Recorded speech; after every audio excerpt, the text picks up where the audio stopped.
Evangelho de Lucas, capítulo 15. Jesus come com os pecadores. E aconteceu que todos os pecadores, como os coletores de impostos e pessoas de má fama, estavam se reunindo para ouvir a Jesus. Entretanto, os fariseus e os mestres da lei o censuravam, murmurando: Este saúda e se mistura a pessoas desqualificadas, e ainda partilha do pão com elas. A parábola da ovelha perdida. Foi então que Jesus lhe propôs a seguinte parábola: Qual dentre vós é o homem que, possuindo 100 ovelhas e perdendo uma delas, não deixa no campo as 99 e vai em busca da que se extraviou, até que a encontre? E assim que a encontra, coloca por sobre os ombros, cheio de júbilo, e ruma para casa. Ao chegar, reúne seus amigos e vizinhos e anuncia: Alegrai-vos comigo, pois hoje encontrei minha ovelha perdida. Eu vos afirmo que da mesma maneira haverá muito mais alegria no céu por um pecador que se arrepende do que por 99 justos que não carecem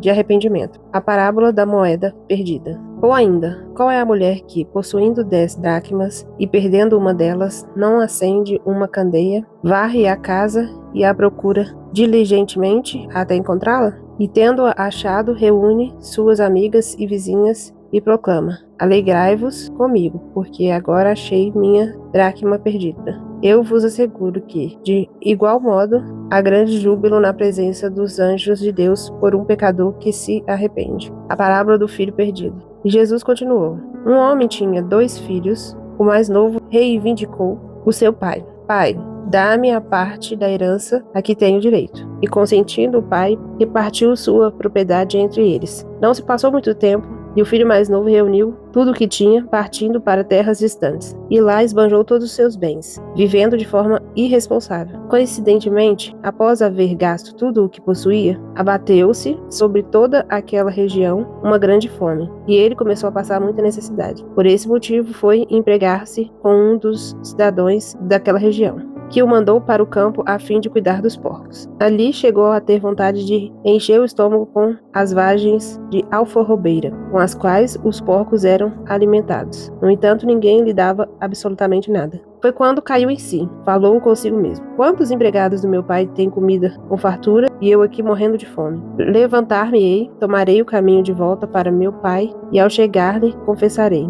Pai, pequei contra o céu e contra ti. Não sou mais digno de ser chamado teu filho. Trata-me como um dos teus trabalhadores. E logo em seguida levantou-se e saiu na direção do pai. Vinha caminhando ele ainda distante, quando seu pai o viu e, pleno de compaixão, correu ao encontro do seu filho, e muito o abraçou e beijou. Então o filho lhe declarou: Pai, pequei contra o céu e contra ti. Não sou mais digno de ser chamado seu filho. Entretanto o pai ordenou aos seus servos: Trazei depressa a melhor roupa, veste-o com distinção, põe-lhe o anel de autoridade e as sandálias de filho. Também trazei o novilho gordo e o preparai. Comamos, façamos uma grande festa e regozijemo-nos. Porquanto este meu filho estava morto e voltou à vida. Estava perdido e foi encontrado. E começaram a celebrar o seu regresso. Entretanto, o filho mais velho estava no campo. Quando foi se aproximando da casa do pai, ouviu o som da música e das danças. Então chamou um dos servos e indagou-lhe sobre o que estava acontecendo. Este informou: Teu irmão regressou, e teu pai mandou matar o novilho gordo, porque o recebeu de volta são e salvo. Mas o filho mais velho encheu-se de ira e negou-se a entrar. Então o pai saiu e insistiu com ele. Porém ele replicou ao pai: Há quantos anos tenho trabalhado como um escravo para ti, sem nunca ter desobedecido? Há uma só ordem tua. Contudo, tu nunca me ofereceste nem ao menos um cabrito para que pudesse festejar com meus amigos. No entanto, chegando em casa esse teu filho, que pôs fora os teus bens com prostituta, tu ordenaste matar o filho gordo para ele. Então lhe arrazoou o pai: Meu filho, tu sempre estás comigo. Tudo o que possuo é igualmente teu. Porém, nós tínhamos que celebrar muito a volta deste teu irmão e regozijarmos-nos, porque ele estava morto e reviveu, estava sem esperança e foi salvo. Bom, estar aqui é sempre muito difícil, não é uma tarefa fácil buscar ao Senhor, buscar a Tua Palavra, mas nós precisamos ansiar por isso. E algo que me chamou a atenção é essa vinda do filho pródigo. É interessante como que várias vezes se repete o pai falando que o filho dele estava morto e reviveu. Ele estava perdido e foi encontrado. E nós precisamos olhar assim, com esses olhos, para as pessoas. Eu acho que falta esse olhar de Jesus, de que as pessoas estão mortas, que as pessoas estão perdidas, rumo a um caminho, a um destino muito ruim. E nós precisamos ter esse olhar de compaixão, assim como o pai, vendo o seu filho, ele teve compaixão. Eu não digo que é tarefa fácil, porque eu sei que não é, mas nós precisamos orar pedindo ao Senhor essa compaixão, esse coração igual ao de Deus. Vamos orar?